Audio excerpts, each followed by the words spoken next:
Bonjour, c'est Emmanuelle. Nous voici donc au bloc numéro 9. Voilà la feuille que vous avez reçue. Et voici ma proposition.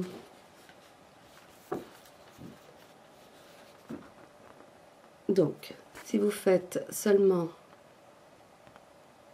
2 couleurs, 3 couleurs, 4 couleurs, voilà des propositions. Et moi, j'ai choisi donc le 3 couleurs. Pour réaliser ce bloc, il va vous falloir le carré A5, le triangle A6 et le quart de triangle A4. Et bien sûr, notre A1 qu'on a déjà préparé. Pour les bleus en arrière-plan, ce sont les tissus 3 et 4. Et pour réaliser les 3 couleurs, j'ai utilisé les tissus 9, 10 et 12. Le projet va être donc réalisé en 7 étapes de couture pour assembler les 34 pièces. Donc il y aura 33 coutures. Et donc on commence toujours un maximum de pièces 2 par 2. Et donc ici, notre première étape, on va pouvoir faire 10 coutures lors de cette première étape. Et au point de vue tissu, voilà ce que ça va donner.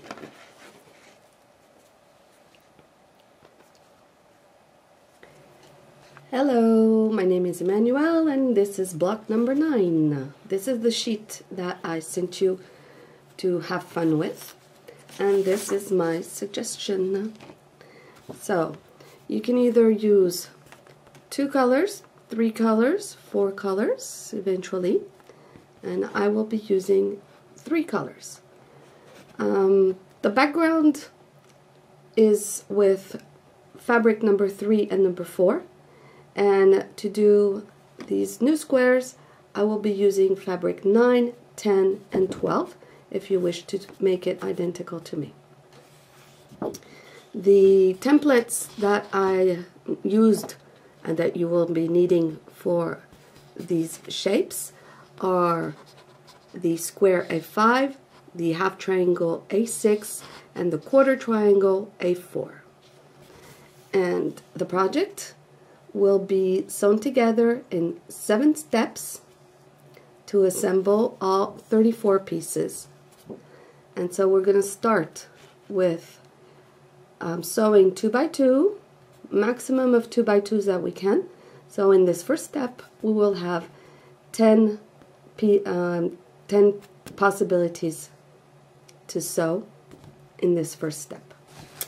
And this is what this block will look like today.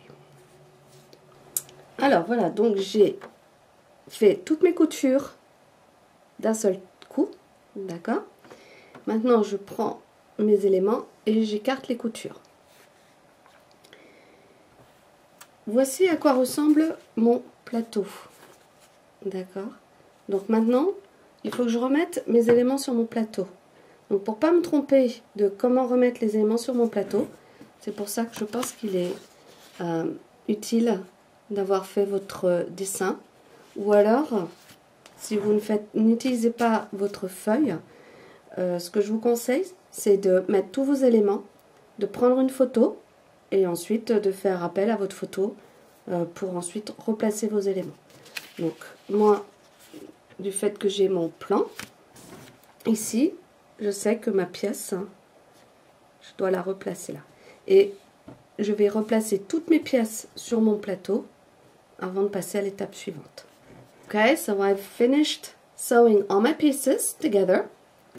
I'm going to open the seams. And I'm going to place these pieces back on my board.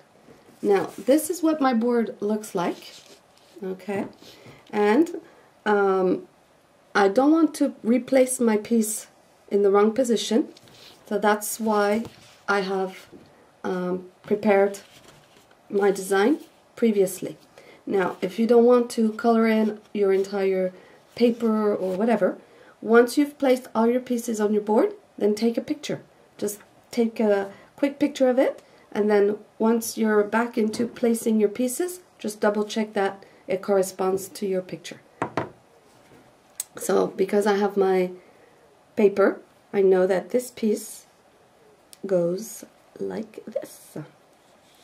And I'm going to place all my pieces back on the board.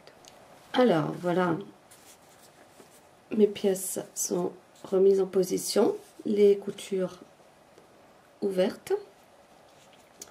Alors, concernant cette pièce du milieu, moi j'ai pris l'option de coudre un côté à mon triangle et à celui-ci aussi.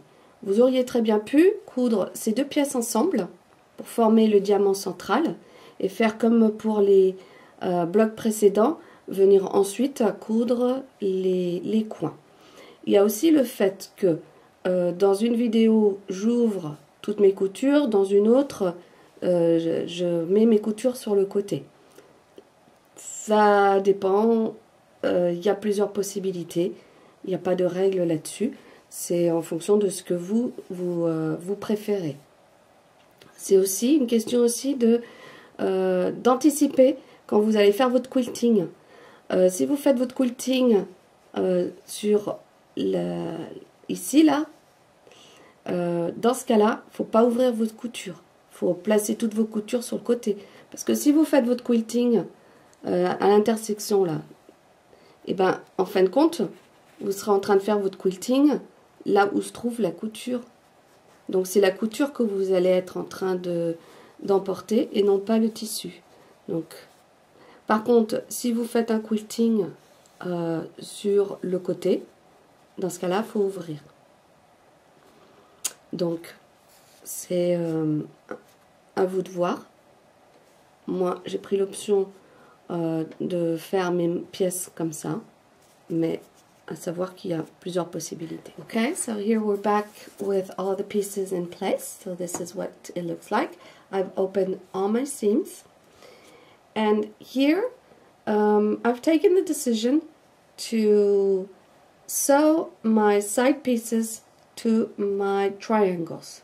You could definitely have sewn these two pieces together to form the diamond and then sewn all the corners to that diamond with, there again, two possibilities, either opening your seam allowances or putting them to the side.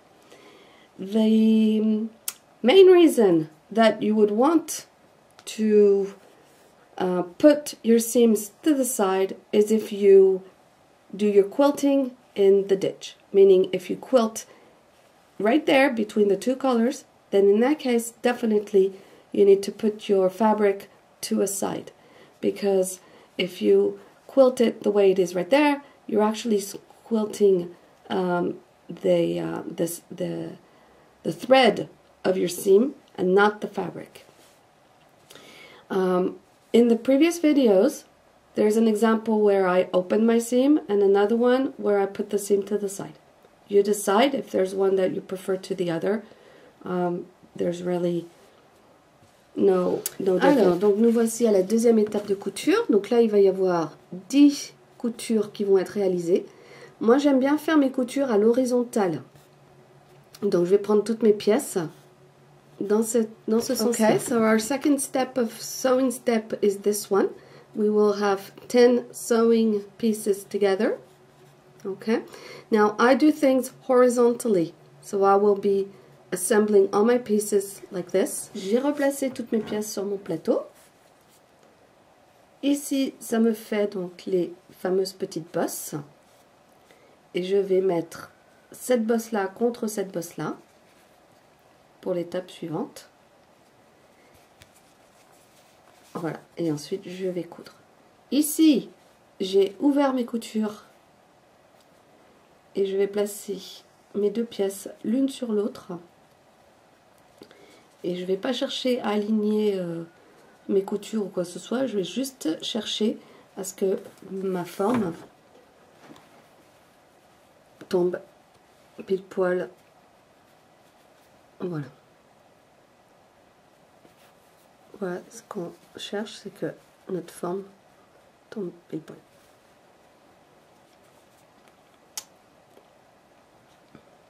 Okay, so we have open or press the seam to the side for these two, so that when I come and put them here, bump against bump, I nest the bumps once against each other, and then I will sew the pieces together. For these two, I've opened the seams, okay, and here I'm not trying to find out if my lines are facing each other. I'm just gonna make sure that both my pieces align correctly to go through the sewing machine. À la fin de la troisième étape de couture, on obtient ceci. Hop. Et voici à quoi ressemble ma couture.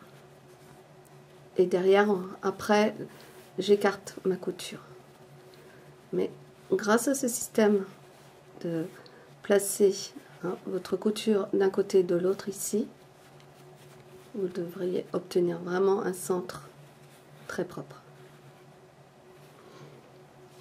Et ensuite, le fait ici d'avoir bien positionné l'un contre l'autre avec mes repères du côté et du haut, vous devriez avoir une pièce dont les coins sont propres.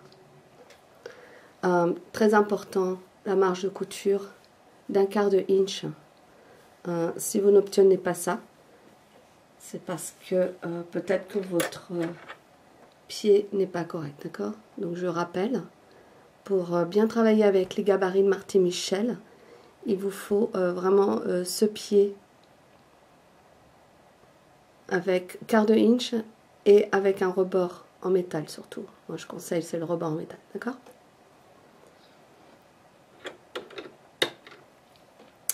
So this is the result of this third sewing step, and the fact of nesting your pieces nicely together is this is what you obtain. Okay, and then once I've sewn them together, I open my seams. And for the middle piece, same thing, the fact of putting them like this and aligning this side and the top, when you open it, it should be nicely done. If you don't obtain this, that means that maybe your seams are not proper, and that's where I would recommend to have one of these 1/4 inch with the little metal side to it. Étape de couture suivante, ce sera toujours les dernières étapes identiques, c'est-à-dire mes 3 carrés ici, les 3 suivants, la bande du haut et la bande du bas. So my last sewing steps are always the same: sewing my squares together, sewing the third piece to obtain my 3 rows, and then sewing the top row to the middle and the bottom to the middle. Et voilà donc le bloc numéro 9. Je l'ai assemblé, je l'ai repassé. Et on constate que grâce à ce système de petites bosses, ça nous fait des angles très propres. Et ma pièce centrale, on voit bien les pointes. Au dos, voilà ce que ça donne pour le dos.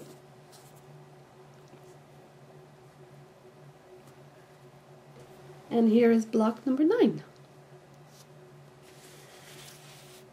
So with the technique of the lip bumps that you nest one against each other, you obtain these really nice corners, and also this middle piece, you should have all the little points that are really nicely done. And this is the side back of my block number 9. Okay.